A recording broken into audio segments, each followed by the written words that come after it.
मनसेची महायुतीसोबतची युती ही एकनाथ शिंदे यांच्यामुळे फिसकटली। मनसेच्या बैठकीमध्ये राज ठाकरे यांनी हा मोठा गौप्यस्फोट केलाय। लोकसभेमध्ये जे झालं तेच विधानसभेमध्ये झालं असं राज ठाकरे म्हणाले। विधानसभेत शिंदेंच्या नकारामुळे मनसेची युती होऊ शकली नाही असं राज ठाकरे म्हणाले, अशी सूत्रांची माहिती आहे। तर मनसेची महायुतीसोबतची युती शिंदेंमुळे फिसकटली। राज ठाकरे यांनी हा गौप्यस्फोट केला अशी माहिती सूत्रांकडून मिळते। भाजप विधानसभेमध्ये मनसेसोबत युती करण्यासाठी तयार होती, मात्र शिंदेंनी नकार दिला। जे लोकसभेमध्ये झालं तेच विधानसभेतही झालं असं राज ठाकरे म्हणाले, अशी माहिती सूत्रांकडून मिळते।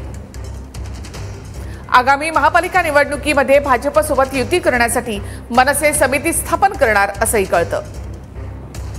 अधिक माहिती आपण घेऊयात आमचे प्रतिनिधी दिनेश तुखंडी यांच्याकडून। दिनेशजी, मनसेची युती शिंदेंमुळे फिसकटली असं राज ठाकरे या बैठकीत म्हणाले, अशी माहिती सूत्रांकडून मिळते। काय या संदर्भात माहिती?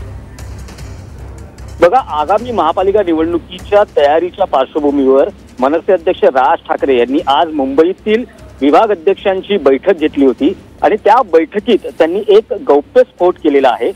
महायुतीत मनसेचा सहभाग एकनाथ शिंदेंमुळे रोखला गेला असं राज ठाकरे त्यांच्या पदाधिकाऱ्यांना म्हणाले।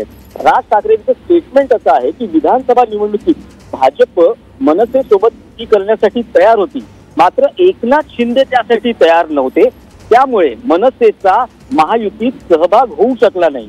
जे लोकसभा निवडणुकीत झालं तेच विधानसभा निवडणुकीत झालं असंही राज ठाकरे यांचं म्हणणं होतं। म्हणजे लोकसभा निवडणुकीतही राज ठाकरे यांनी जाहीर भाषणात एक खंत व्यक्त केली होती की दुसऱ्या पक्षाच्या चिन्हावर निवडणूक लढणं शक्य नव्हतं, त्यामुळे त्यांनी ही निवडणूक लढणं सोडली आणि त्यांनी महायुतीला बिनशर्त बाहेरून जो पाठिंबा दिला, म्हणजे दक्षिण मुंबईच्या जागेसंदर्भात त्यांची बोलणी सुरू होती आणि त्यांच्या उमेदवाराला त्या पक्षाच्या चिन्हावर न लढता दुसऱ्या पक्षाच्या, तिथेही शिंदेंच्या धनुष्यबाणावर दक्षिण मुंबईमध्ये निवडणूक लढवावी असं शिंदेंचं राज ठाकरे यांच्यासाठी म्हणणं होतं। त्यामुळे जे लोकसभा निवडणुकीत झालं तेच विधानसभा निवडणुकीत झालं असं राज ठाकरेंचं या बैठकीत म्हणणं होतं। मात्र आगामी महापालिका निवडणुकीत भाजपशी युती करण्यासाठी पक्षाच्या नेत्यांची एक समिती स्थापन केली जाईल आणि ही समिती भाजपच्या नेत्यांशी युती संदर्भात चर्चा करेल असं राज ठाकरेंनी या बैठकीत सांगितलेलं आहे।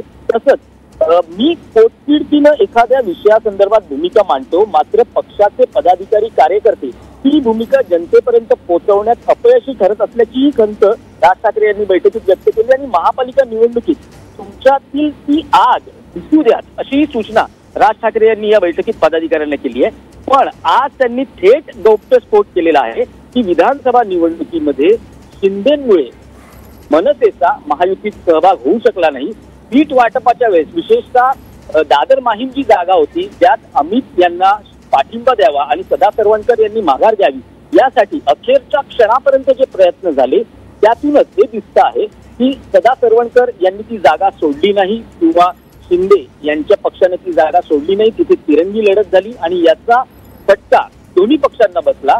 त्यात शिवसेना युबीटीचे उमेदवार महेश सावंत यांचा विजय झाला, अमित ठाकरे यांचा पराभव झाला, सदा सरवणकर हेही पराभूत झाले। मुंबईतल्या अनेक जागांसंदर्भात अशीच व्यूहरचना, याचा फटका शिंदेंना काही जागांमुळे मनसेला बसला, मनसेला शिंदेंमुळे बसला, पण शिंदेंमुळे महायुतीतला सहभाग मनसेचा रोखला गेला अशी थेट स्पष्ट भूमिका किंवा असा गौप्यस्फोट आज राज ठाकरे यांनी पदाधिकाऱ्यांच्या बैठकीत केला आहे। धन्यवाद दिनेशजी एकूणच माहितीबद्दल। तर मनसेची युती शिंदेंमुळे फिसकटली असा गौप्यस्फोट राज ठाकरेंनी आपल्या बैठकीमध्ये केल्याची माहिती सूत्रांकडून मिळते।